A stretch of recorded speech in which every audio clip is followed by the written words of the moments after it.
Olá, a Mariana TV está hoje com a cientista social da Universidade Cândido Mendes, Silvia Ramos, que além de ser cientista social é pesquisadora do Centro de Estudos de Segurança e Cidadania da Universidade Cândido Mendes, CESEC. Também coordena projetos sobre mídia, juventude, diversidade sexual e direitos. É autora do livro Elemento Suspeito, Abordagem Policial e Discriminação na Cidade do Rio de Janeiro, em parceria com Leonardo Mazumense, lançado pela Civilização Brasileira. Desde 2004, coordena com a jornalista Anabela Paiva a linha de pesquisa Mídia e Violência do CESEC. Professor, estamos à vésperas da primeira Conferência Nacional de Segurança Pública a ser realizada agora, de 27 a 30 de agosto, em Brasília. Como a senhora avalia esse momento e como avançar positivamente a partir desta conferência? Realmente é verdade. A conferência ela é um momento muito especial na história do Brasil, porque é surpreendente que o Brasil, como sendo o sexto país do mundo com a maior taxa de homicídios e o quinto país do mundo com o maior índice de homicídios de jovens de 15 a 24 anos, faça agora a sua primeira Conferência Nacional de Segurança Pública, não é? Então, digamos que nós estamos extremamente atrasados no Brasil como país, não só os governos, as polícias, mas nós como país, os pesquisadores, sociedade civil, a mídia, as ONGs, né, estamos super atrasados em relação às respostas brasileiras ao tema da violência. A Conferência Nacional de Segurança Pública realmente é marcante, porque é um momento que atores mais diferentes entre si, como as próprias polícias, sindicatos, ONGs, grupos de direitos humanos, governos, governo federal, estadual, municipal, pessoas que administram o sistema penitenciário, presos, quer dizer, todas essas vozes, todos esses interlocutores que estão diretamente ligados ao tema da violência e da segurança pública vão se juntar e vão se reunir para produzir alguma coisa cujos resultados são ainda, nós não podemos ainda prever, né? Mas que pelo menos é possível dizer que o processo foi muito importante. Então acho que é um momento muito importante, é um momento histórico no Brasil, porque apesar desses indicadores é a primeira vez que nós fazemos isso. O processo não é fácil, nunca se sentou junto, a maioria desses setores nunca se sentou junto com as polícias e com as autoridades de segurança pública para produzir um diálogo, né? Mas o que nós vimos nas conferências estaduais e locais foi que mais surpresas positivas do que negativas surgiram. Tem muita gente interessada em resolver a questão, né? Tem muita gente interessada em resolver, e aquilo que a gente pensava que era impossível, por exemplo, juntar presos e agentes de segurança, por exemplo, prisional, juntos, né, para produzir reflexão sobre como é que o sistema prisional, por exemplo, brasileiro poderia se encaminhar, que a gente pensou que seria um desastre, aconteceu em vários lugares. Policiais, quer dizer, soldados, cabos e sargentos fizeram conferências livres dentro de batalhões de polícia. E os coronéis, quer dizer, os cargos de nível superior, né, tiveram que liberar aquilo de uma certa forma, dar legitimidade àquilo, né? Grupos de direitos humanos que brigavam sempre com a polícia se sentaram com comandantes de batalhão. Então, o que eu posso dizer é que muito mais, os resultados do que aconteceu até agora foram surpreendentes. E eu diria assim que, do ponto de vista existencial, né, ou pelo menos etnográfico, esse processo já foi muito interessante, né? Eu não acredito que grandes resultados vão surgir no sentido de que os resultados que as conferências produzem normalmente não impactam imediatamente as políticas de segurança, mas me parece que este processo está trazendo novidades que o Brasil nunca tinha visto. Quer dizer, só a forma de começar a pensar, raciocinar todos os problemas, né, as polêmicas desse período inteiro em torno desse assunto, pode gerar pensamento diferente e isso sim pode começar a ter mudança na sociedade. Quando você produz um diálogo, o mais importante não é que você, estando numa posição nesse cenário, concorda com o outro ou discorda com o outro. Significa que você reconhece o outro como um interlocutor válido. E essa acho que é a grande revolução. Nunca policiais tinham reconhecido grupos de direitos humanos, associações de mães de vítimas da violência, grupos de favelas, como interlocutores válidos no campo da segurança pública. Isso foi feito nas conferências estaduais, nas conferências municipais. Estava lá o secretário de segurança sentado na mesma mesa que uma liderança de um morador de favela, na mesma mesa que uma liderança de uma mãe de um grupo de vítimas da violência policial, na mesma mesa que um guarda municipal, na mesma mesa que um agente penitenciário, na mesma mesa que o representante dos presos. esse cenário produz uma configuração nova. E ali, pelo menos, todos são obrigados a reconhecer que cada um daqueles outros é um interlocutor válido.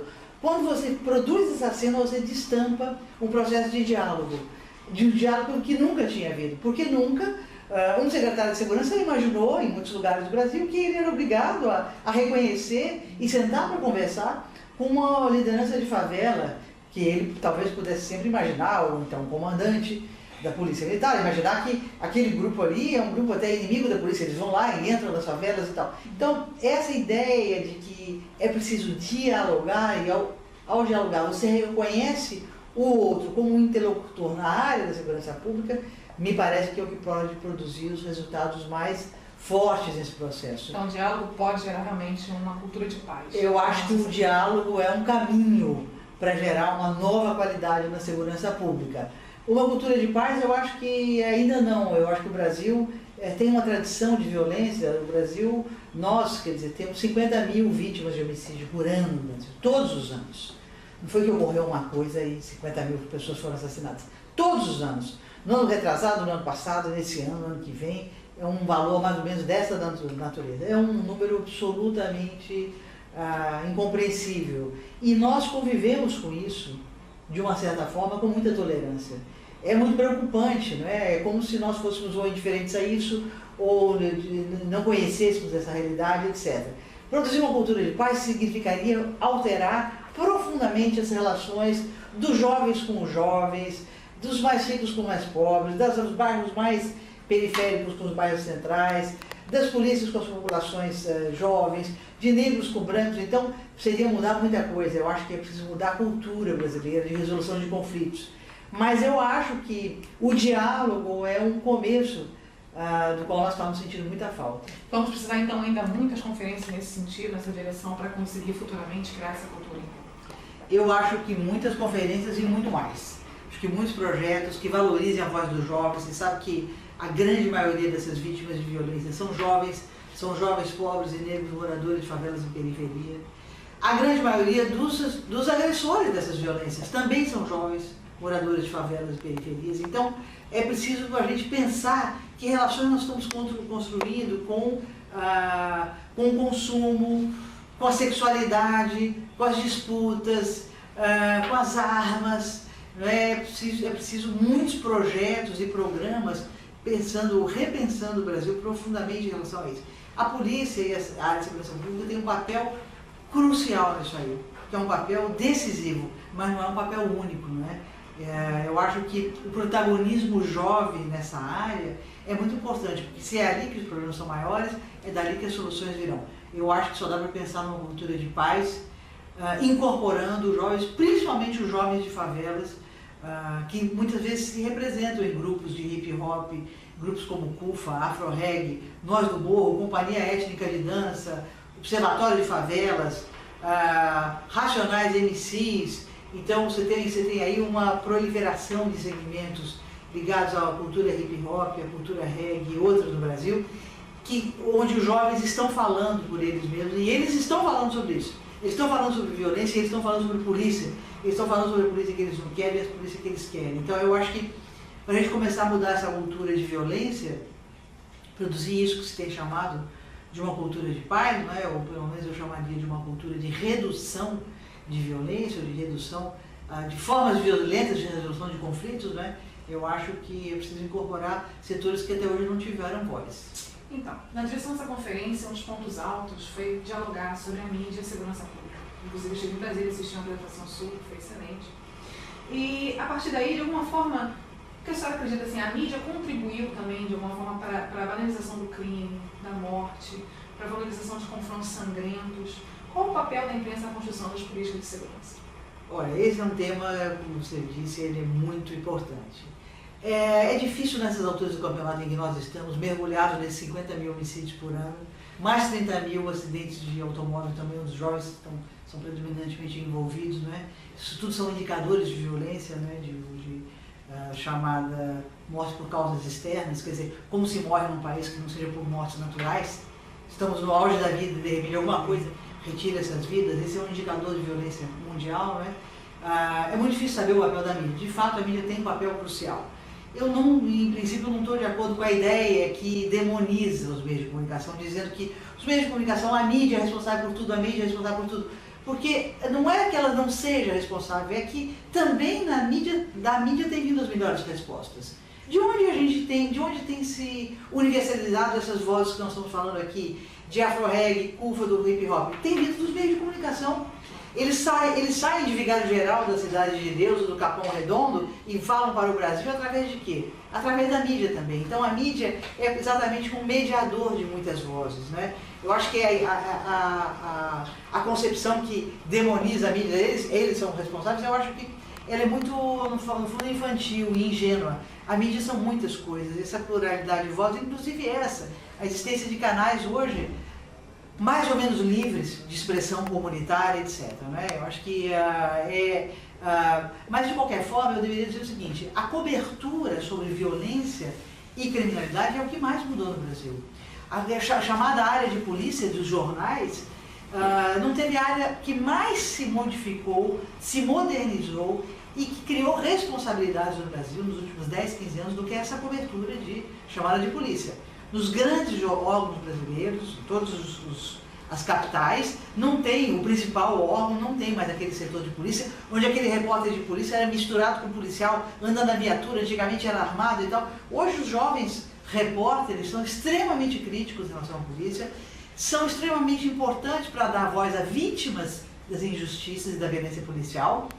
As grandes coberturas que houve no Brasil sobre a chacina de Vigário Geral, a chacina da Candelária, aquela grande prisão em São Paulo, onde houve aqueles 111 mortos, etc. O mundo soube disso através de excelentes coberturas jornalísticas. Né? Então, eu acho que esse setor está avançando muito, tem trazido contribuições muito interessantes. Recentemente, um grande órgão aqui do Rio de Janeiro, chamado O Globo, publicou uma série enorme chamada Democracia nas Favelas, mostrando que nas favelas a imposição da presença de grupos armados ilegais, seja de traficantes, seja de milicianos, impede que os moradores tenham o direito de ir e vir, de culto religioso, liberdade de expressão e de comportamento, etc. Né? E que isso tudo começa a mudar. Então, eu acho que tem tido uma presença muito criativa dos meios de comunicação. Eu acredito mais nas mudanças, naquilo em que eles estão mudando, do que naquilo em que eles reiteram.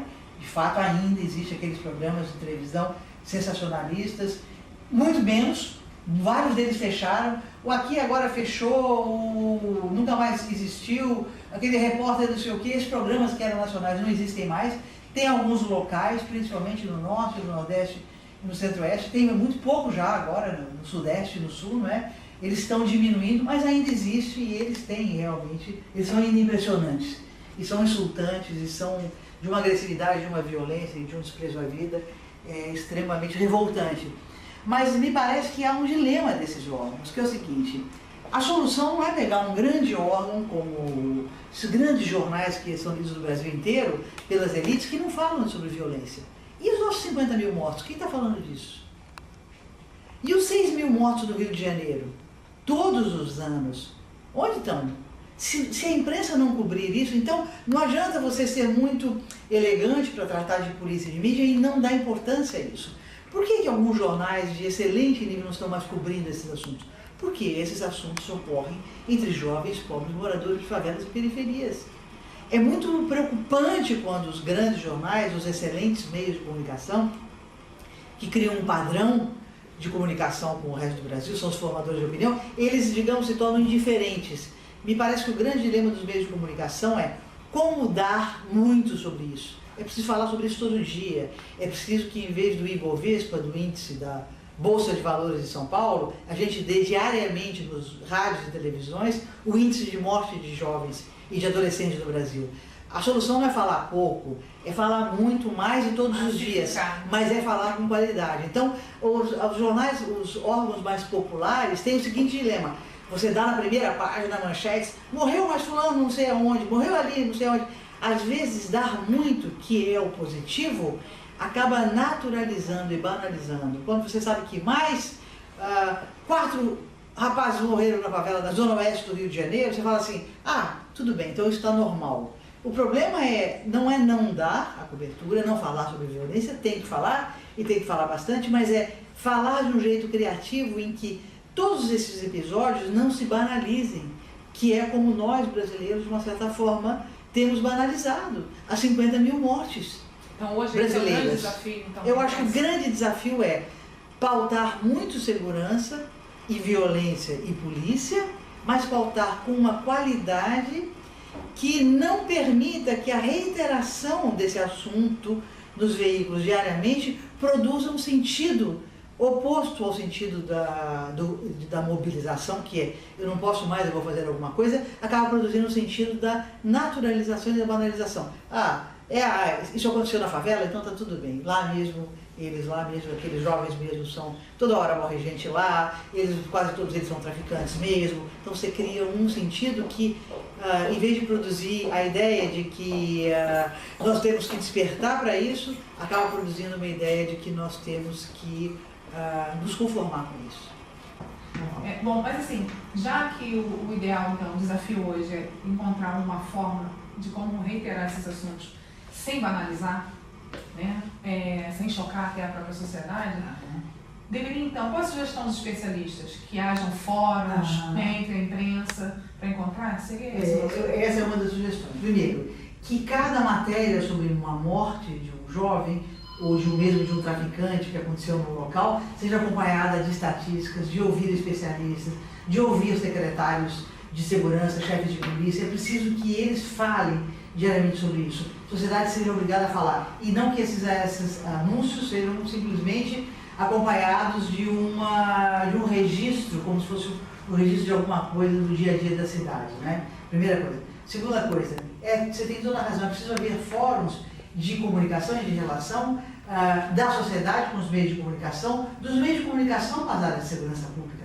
Muitas vezes, as áreas de segurança pública são muito reativas aos meios de comunicação. O ideal é que uma entrevista como essa aqui estivesse sendo dada ao lado, ou junto com, ou ouvindo também, um chefe de polícia, um comandante-geral de uma polícia militar, um secretário de segurança. Eles têm que conversar com a sociedade. Eles têm que conversar com as comunidades, eles têm que ser integrados, né? Eu tenho conversado com o pessoal do Unicef, que proteção de crianças, né?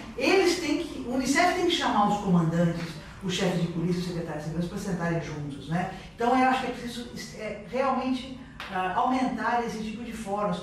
Foi assim que a gente produziu no Brasil novas políticas, por exemplo, de respostas ao HIV/AIDS, né? O que nós fizemos no Brasil quando chegou a AIDS? Nós enfrentamos com o mínimo de hipocrisia, falando isso veio, vamos enfrentar todos juntos. E foram os grandes meios de comunicação, junto com os governos, junto com ONGs, com a sociedade civil, com portadores do vírus de HIV/AIDS, né?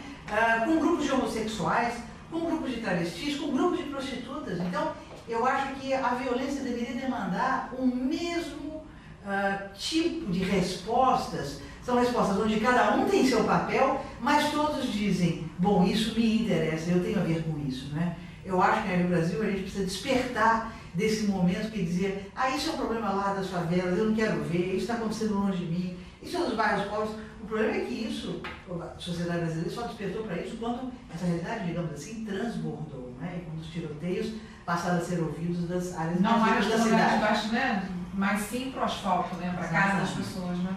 Para o dia a dia. Na direção desse assunto, quais são os principais erros na condução das políticas de segurança, principalmente no Rio de Janeiro? Sem a menor dúvida, o caso do Rio de Janeiro é um caso grave em relação a mortes provocadas pela polícia.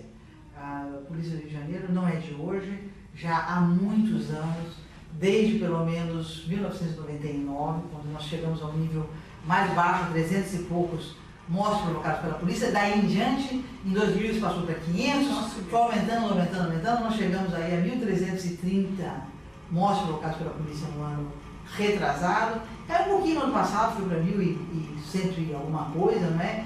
E nesse ano nós estamos com uma reduçãozinha também, mas ainda muito pequena. Eu acho que essa ideia de que a polícia, principalmente, ela tem uma ideologia, uma cultura, o mais importante é prender bandido, e entre prender e matar não faz diferença, é melhor mesmo tirar bandido, isso acabou produzindo uma polícia muito violenta e que, por incrível que pareça, é uma polícia que muito vulnerável à corrupção. Porque se um policial tem o direito de matar alguém, depois ele é só chegar na delegacia e dizer mas ele é um traficante, botar a arma na mão dele e nada acontece, nada será investigado, esse policial acaba percebendo que ele tem o direito de pegar alguém e dizer quanto que vale a sua vida, me dê aqui tanto dinheiro. Esse tipo de relação extremamente problemática entre policiais e traficantes no Rio de Janeiro, ainda que não fosse da maioria da polícia, né, mas de uma parte dela apenas, produziu uma cultura de desacreditação, de desconfiança de toda a população em relação a toda a polícia muito grande. Né? Então são casos de corrupção que vieram à tona, não foi uma, nem duas, nem três, nem quatro, foram inúmeras vezes ao longo de muitos anos. E a polícia continuou com esse comportamento muito violento. É preciso dizer que houve uma mudança histórica recentemente no Rio de Janeiro com a experiência desse policiamento comunitário em favelas, que justamente tem como característica o quê? Eles não chegam atirando, eles não entram, eles dão os tiros e matam algumas pessoas e saem, né? E quando eles saem, esses grupos armados ilegais acabam se fortalecendo. São experiências onde houve uma seleção de profissionais especiais, não é qualquer policial que pode. Eles são uma elite do ponto de vista da seleção, eles foram melhor treinados, melhor formados, foram formados especialmente com cursos especiais para policiamento comunitário, tem um uniforme especial, eles ganham melhor, porque eles ganham uma bolsa para fazer aquele treinamento lá, e eles são valorizados, eles estão sendo valorizados como aqueles policiais que estão fazendo essa mudança histórica. Eu acho que vamos ver como é que vai ser isso, se expandindo para todos os favelas do Rio de Janeiro. Não há garantia de que isso vai funcionar, mas é preciso dizer que o que aconteceu até agora já é uma grande guinada, digamos assim, uma virada de página em relação aos problemas na área de segurança pública no Rio de Janeiro, pelo menos dos últimos 20 anos, onde aparentemente tudo que foi feito apenas contribuiu para que esses grupos armados ilegais, traficantes ou milicianos, mais se enraizassem em certas áreas da cidade, mais se consolidassem de uma forma que ficou quase impossível retirá-los, né? Então, a produção anual de mortes em profusão no Rio de Janeiro está muito relacionada a isso, né? A essa presença desses grupos ilegais em favelas, em bairros, certos bairros da cidade, principalmente da Zona Oeste, né? E há agora uma grande oportunidade de mudança. Mas certamente, eu acho que do ponto de vista de padrões internacionais, quando nós falamos no exterior, quantos civis são mortos pela Polícia do Rio de Janeiro, as pessoas nem entendem, elas pensam que é 13 ou 130, e demora a entender que nós estamos falando, não, estamos falando de 1.300. Não tem parâmetro isso, né? Professor, mas os policiais comunitários agora, eles também não vão sofrer represálias desses grupos ilícitos dentro das comunidades? Essa é uma das preocupações, né?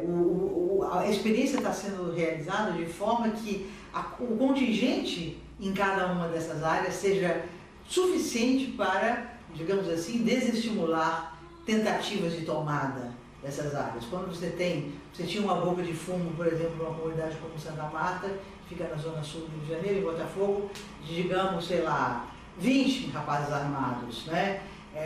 Talvez 15, talvez 30, se fossem muitos, né? Agora você tem um contingente lá de 120 policiais. Além disso, os policiais não estão sozinhos lá, tem um batalhão ali próximo. Qualquer tentativa, os policiais estão ali dentro 24 horas por dia. Eles não saem, eles ficam ali dentro. Eles têm um comando ali dentro. A capitão, no caso lá, do capitão Priscila, está 24 horas por dia lá também. Quando ela não está fisicamente lá, ela está com o celular. Todo morador tem o seu celular da capitão Priscila. Se for na Cidade de Deus, todo morador tem o celular do capitão Romeu. Todo morador pode ligar para o capitão, eles são uma espécie de ouvidores, e reclamar. Apareceu aqui um soldado tal, que eles são obrigados a utilizar naquela identificação, e fez tal coisa, ou falou tal coisa, ou desrespeitou o morador, ou fez tal gesto, ou então pediu dinheiro, ou alguma coisa assim. Então há também um controle do comportamento desses policiais muito maior. Além disso, esses policiais, eles fazem um patrulhamento comunitário ali dentro. Eles estão passando todos os dias pelas mesmas ruas, então eles são conhecidos da população, pelos nomes. Eles conhecem a população. muitas vezes pelos nomes, eles passam diariamente aquelas vezes, sabem que na rua mora fulano, ciclano, beltrano. Então eles também não fazem mais aquele erro que é de entrar na favela e achar que todo menino usando bermuda e boné é traficante. Ele vê aquele menino na noite usando bermuda, sandália havaiana, que sai para passear na sua comunidade sem camisa, com boné e bermuda e sandália havaiana, mas ele viu aquele menino de manhã para a escola com uniforme. Então, esse tipo de policiamento, ali a presença muito articulada com a comunidade, reduz, digamos assim, todos esses tipos de desvios que eram muito frequentes, né, na relação com os moradores em geral, mas principalmente com os moradores de favela. E humaniza também essa relação. E a gente espera que humanize. Também traz um monte de tensões. Traz tensões, porque os moradores também, sobretudo os jovens, se sentem muito vigiados. Então tem reclamações que os garotos, os jovens e as jovens estão sentados numa área lá na comunidade, na escada. Aí quando chega 1, 2 horas da manhã, passa o policial lá e fala assim, vai para casa, já está na hora de dormir. E os jovens ficam dizendo, mas eu estou na minha mulher, eu tenho direito de vida, quem é você? Então tem tensões também, né? Humaniza dos dois sentidos. Humaniza porque o policial passa na frente daquela casa diariamente e cumprimenta a senhora que está com o bebê no colo ou ajuda a senhora mais velha a subir a escada, mas ele também passa na frente daquela casa e ele sente cheiro, por exemplo, de fumo, de maconha, e ele pode produzir ali uma tensão que não se produz normalmente nas ruas da cidade. Claro. Se eu moro num edifício, eu passo pela viatura ali embaixo da esquina da minha casa, eu posso até falar boa noite, mas eu subo meu elevador, eu vou para dentro da minha casa e eu faço o que eu quero. Então essa presença muito próxima em áreas de favela, onde são muitas casas, as casas mantêm janelas abertas e tal, às vezes também produz um momento difícil de quebra de privacidade, né? Isso tudo está sendo, acho que, experimentado, é um laboratório, mas não há a menor dúvida mais de que nos locais onde esse policiamento foi colocado, com todos esses cuidados, a PM fez uma grande mudança, que agora o policial que vai para a favela é a elite. Antigamente, assim, o policial que vai para a favela pode ser o pior, é qualquer um, tanto faz, é para a favela e para a zona sul, para as áreas ricas, era o policial melhorzinho, mais bem informado, que falava melhor. Agora é o contrário. O policial que está na favela, ele é a elite. Ele foi melhor selecionado, ele foi melhor treinado, ele recebe mais, ele ganha mais, ele tem mais acompanhamento, ele tem mais capacitação e ele é mais respeitado também, né? Então, essa mudança me parece que está produzindo resultados muito interessantes. O grande desafio agora realmente é produzir essas experiências em escala. Tem 4 ou 5 aí, não é? Os resultados realmente onde elas ocorrem, a taxa de homicídios está despencando, isso é evidente, não é? Há aos poucos me parece que está havendo aos poucos, por parte dos moradores de favela, que só tinham tido no passado experiências traumáticas com a polícia, há aos poucos uma construção de respeito e de confiança, vamos ver, né, como é que eles vão aguardar mais tempo, mas de fato está se observando isso aos poucos, porque no início os moradores acham que aquilo lá, daqui a pouco eles vão sair, os traficantes vão voltar, ou eles vão sair, os milicianos vão voltar.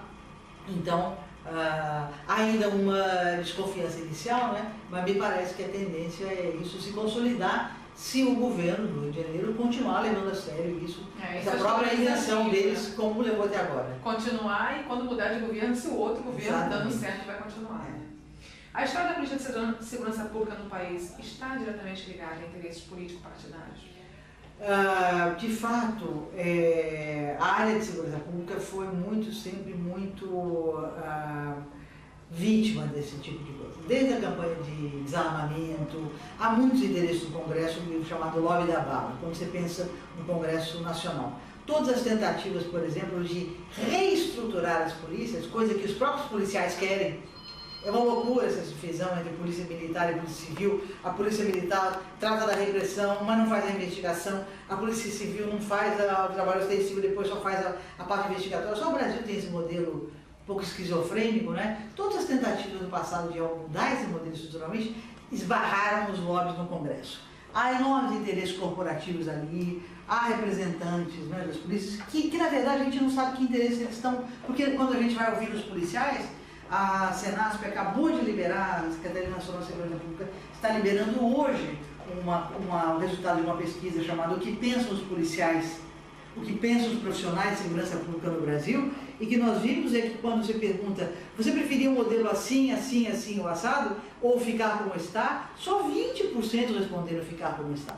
80 querem mudanças, né? Então, dos próprios policiais, foi uma grande pesquisa onde se ouviu 64.130 policiais e outros profissionais de segurança pública, como guardas municipais, agentes penitenciários e bombeiros, né? E além de policiais civis e militares.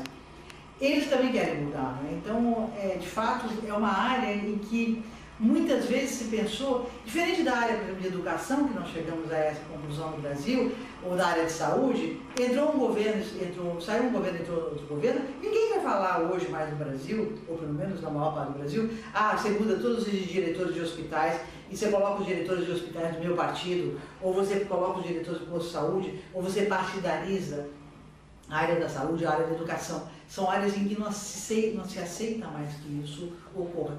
No caso do Rio de Janeiro, até recentemente, cada vez que mudava o governo nomeava um secretário de segurança que era ligado ao seu partido, esse secretário de segurança tinha que receber um monte de pedidos de colocar o comandante tal ou o delegado tal nessa delegacia, porque era do partido dele, como se aquilo fosse...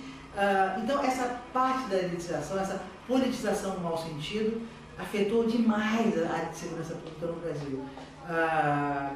No caso do Rio, de novo, parece que este governo está conseguindo fazer mudanças, mas isso ainda é muito forte no Brasil, né? E o lobby, chamado lobby da bala no Congresso Nacional, ainda é muito forte. Eu acho que o Brasil tem que amadurecer muito na área de segurança pública, coisa que... nós não estamos querendo nenhuma revolução, não. Estamos querendo que se faça na área de segurança pública aquilo que nós, como país, já fizemos na área de saúde e na área de educação, por exemplo. Silvia, há 50 mil mortes por ano, né? Um país muito violento. Como fazer para modificar o alto índice de homicídio no Brasil e também para mudar a situação dos homicídios sem autor? Um forte motor para a reprodução de homicídios de uma forma, dessa forma vertiginosa que o Brasil tem produzido, né? 50 mil mortes por ano. Um dos motores desta produção e reprodução intensa a cada ano, é a impunidade. Você sabe que a taxa chamada elucidação de homicídios em alguns estados brasileiros, como eles, o Rio de Janeiro, é de menos de 10%. Significa que de cada 100 pessoas que cometem homicídio, apenas 10 vão para a cadeia, pelo homicídio.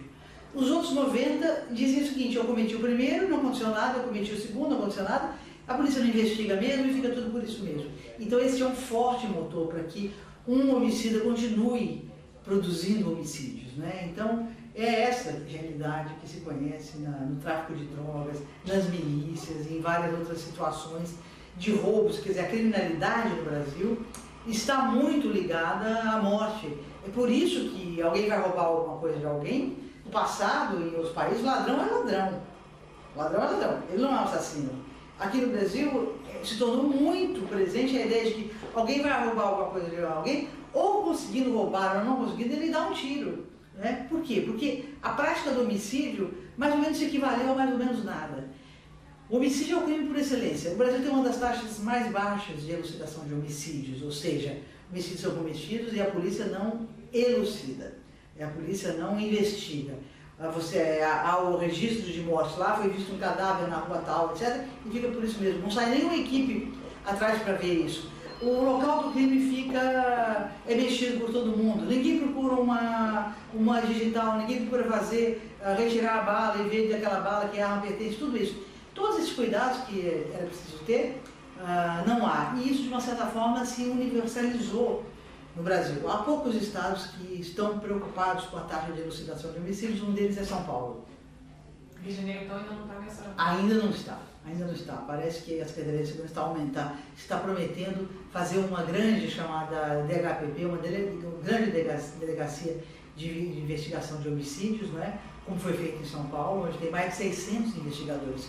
E a taxa de elucidação de homicídios de São Paulo, diz a Polícia de São Paulo que foi a 65%, ou seja, de cada 100 homicídios, 65 são esclarecidos e os autores são, então, presos e responsabilizados criminalmente e vão para a cadeia.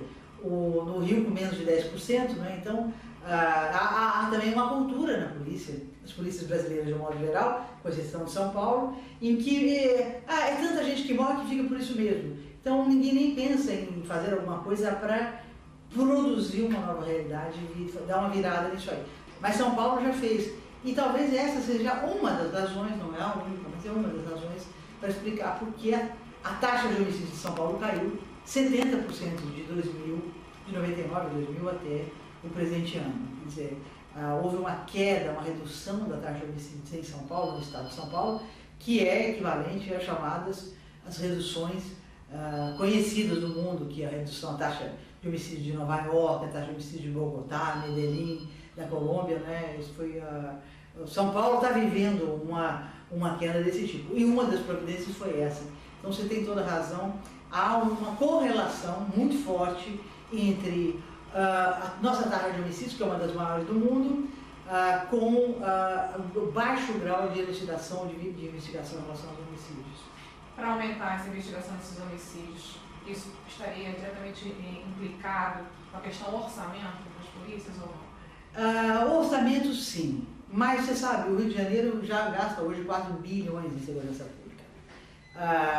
Essas experiências de policiamento comunitário em favelas, que o Rio de Janeiro não tinha conseguido fazer nos últimos 20 anos, e se tinha a impressão de que não tem jeito, que na favela é assim mesmo, favela o traficante manda, o miliciano manda e tal.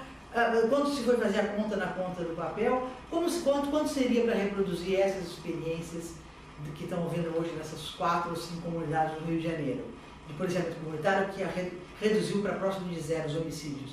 Aí foram fazendo a ponta do papel e agora, recentemente, chegaram à conclusão que custaria de 90 a 340 milhões. A de 340, o mais alto de todos os panoramas que se fez, né, seria 340 milhões. É muito caro 340 milhões? Mas 340 milhões é menos de 10% do que já se gasta em segurança pública, é 4 bilhões. Até 400 milhões seria 10%. Então é muito? É pouco, é muito pouco. Então eu acho que está ligado ao quê? Ao Estado do Rio? Ao Estado do Rio. Esse valor que eu estou dando aqui está ligado à região metropolitana do Rio de Janeiro, às favelas, que são as favelas, não são as favelas do Estado do Rio que estão ocupadas por traficantes milicianos, são as favelas da cidade do Rio de Janeiro e de certas áreas da região metropolitana. Agora está havendo, de fato, migração dessa cultura de controle de território por grupos armados ilegais, em algumas áreas da região dos lagos e tal, mas isso é tipicamente uma cultura metropolitana, quer dizer, da cidade do Rio e da região metropolitana. Então essa estimativa foi feita para essas áreas, para ocupar desta forma, com policiamento de boa qualidade, qualificado, em número suficiente para dissuadir traficantes a voltarem, etc., para essas áreas do Rio de Janeiro, a região metropolitana do Rio de Janeiro. E deu esse valor, quer dizer, não é muito. Quando a gente começa a fazer experiências na área de segurança pública, quando se começa a fazer, as coisas começam a dar certo, e tem alguém que enfrenta, vamos mudar essa cultura aqui. Acabou esse papo de que, olha, foi um homicídio de favela, é de pobre e tal, como 90% são mesmo, fica por isso mesmo, esse negócio foi crescendo. Acabou isso, né? Então agora é preciso ter resultados. Aqui no Rio estão fazendo o seguinte, só está elucidando 15%, então o seu compromisso é elucidar 18% no ano que vem. No ano que vem, 20%. Então, alguém vai ter que tomar conta disso aí, alguém vai ter que tomar cuidado. Não dá para elucidar mais ou menos, ficar num negócio que ninguém sabe. A coisa está à deriva. Não, alguém vai dizer, nós temos agora uma meta. A meta não é sair de 15% para ir para 50%. A meta é sair de 15% para 18%, de 18% para 20%, de 20% para 22%. Então, você acaba sendo obrigado a produzir uma mudança de cultura. Alguém está tendo que tomar cuidado nisso. Cada delegado hoje fala, opa, um homicídio, foi mais um homicídio foi registrado hoje aqui, isso vai contar do nosso número de homicídios que nós registramos. Nós temos que elucidar uma quantidade de homicídios que é uma parcela disso que nós registramos. Opa, vamos nos preocupar com isso. Então, acho que são recursos, mas não são só recursos. A gente já vê que a maioria dos estados hoje gasta já muito com segurança pública. O problema é como se gasta. E muitas vezes também se gasta de uma forma localizada. A baixa integração. Você não pensa na segurança pública como um sistema, que é como se pensa em relação ao sistema único de saúde, como se pensa hoje em relação ao sistema de assistência social, em que União, Estados e municípios se articulam, cada um tem os seus atribuições, e você potencializa as ações. Frequentemente na área de segurança pública tem muita gente fazendo muita coisa, mas cada um está fazendo isoladamente. Então não tem jeito, você vai morrer de fazer coisas ali e aquilo não vai produzir resultados. Se você articula com outros setores, a A própria articulação entre polícia civil e polícia militar hoje no Brasil é baixíssima. Frequentemente há redundância de ações, frequentemente se gasta dinheiro daqui para lá para fazer as mesmas coisas e elas não dialogam entre si, né? Então, eu acho que é dinheiro, mas não é só dinheiro.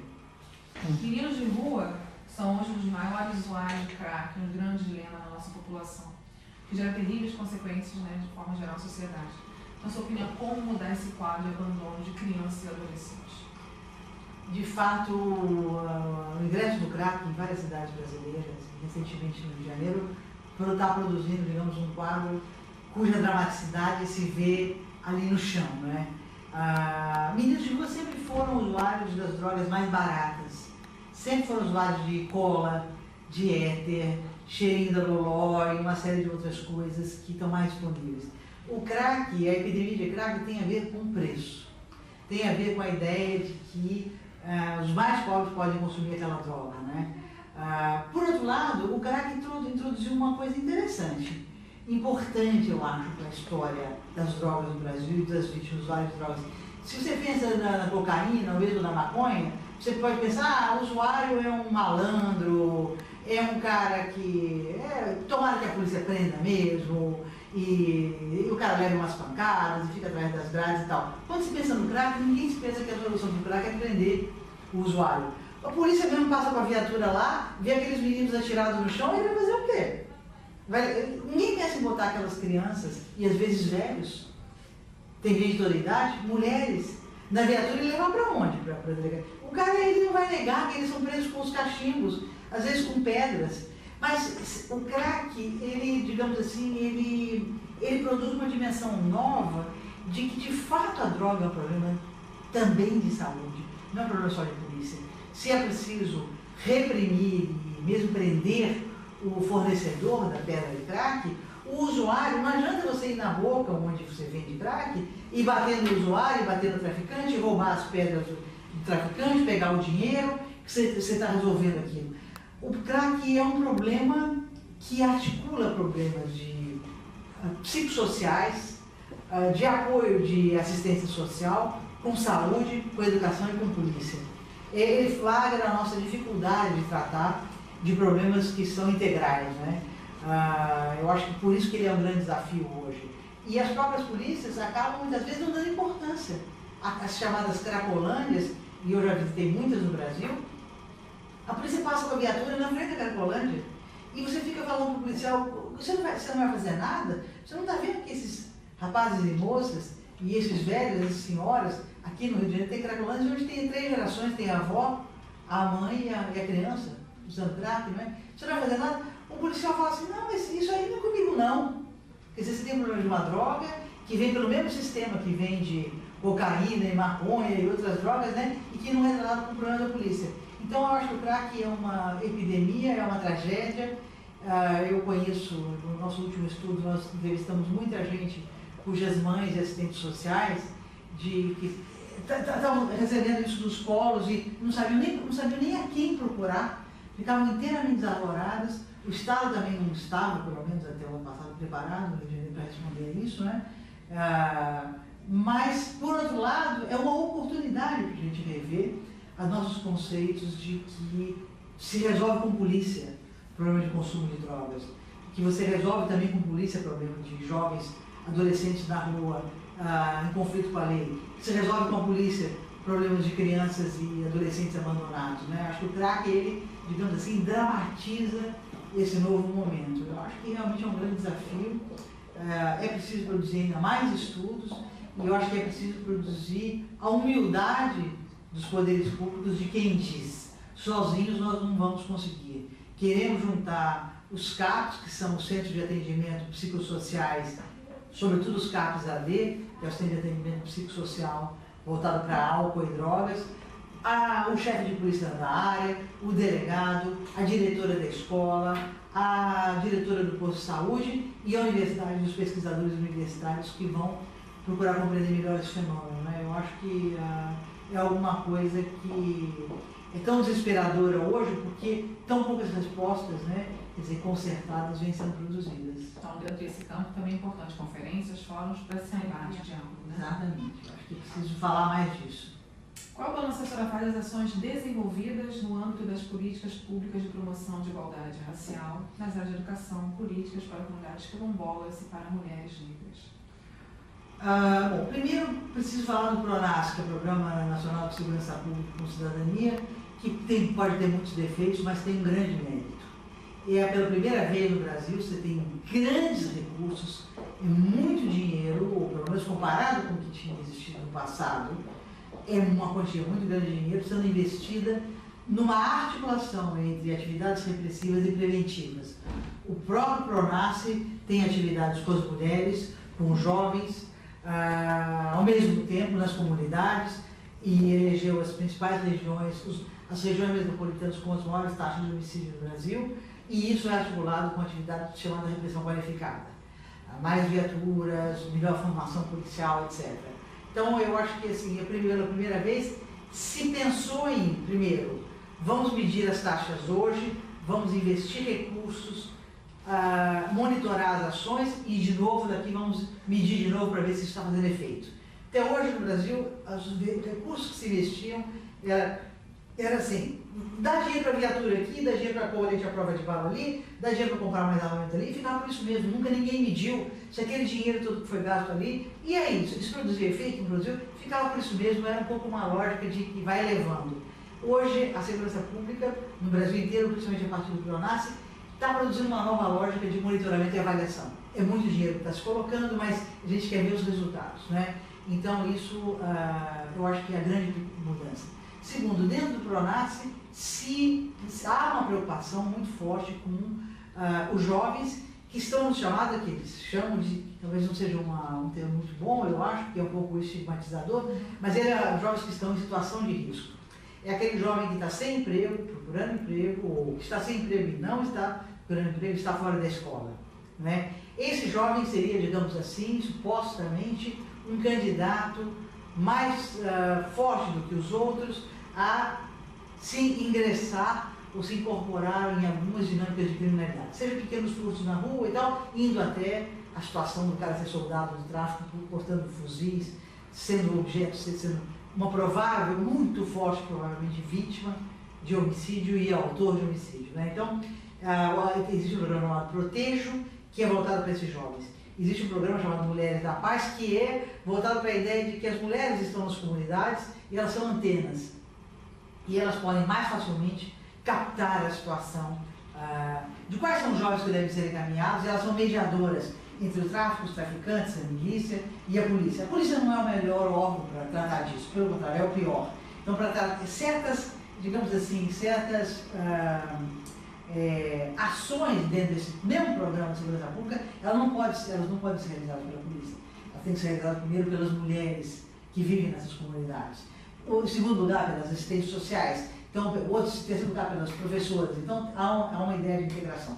Particularmente em relação à temática racial, você tem razão. A taxa de homicídio, pra você ter uma ideia, de Rio de Janeiro é de quase 40 por 100 mil habitantes. Mas a taxa de homicídio de jovens do Rio de Janeiro é o dobro, 80 ou 90 por 100 mil habitantes.